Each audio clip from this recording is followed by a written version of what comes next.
Let's start this problem by drawing a free body diagram for the first hanging mass M1. Again, usual technique, ask yourself what forces are acting on that mass. There's the force of gravity acting downwards, that's M1G, and there's the tension in the string acting upwards, T. Now the free body diagram for the other mass, M2.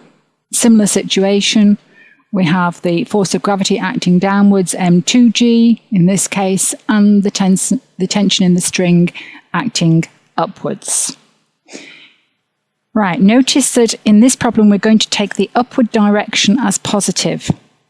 So if the acceleration of M1 is A, then the acceleration of M2 must be minus A, as shown by the purple arrows on the diagram. Right, the next stage is to write down our equations of motion. We only need to consider motion in the vertical direction here because there's no acceleration in the horizontal direction. So for the mass M1, then the equation of motion is T minus M1G is equal to M1A.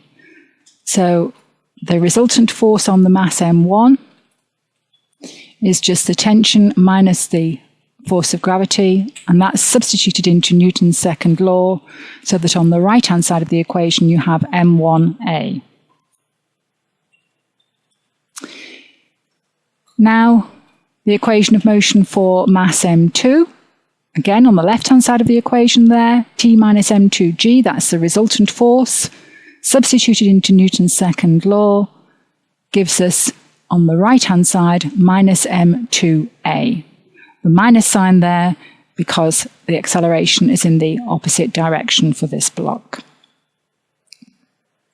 We now subtract equation 2 from equation 1, which gives us this expression, minus M1G plus M2G is equal to M1A plus M2A.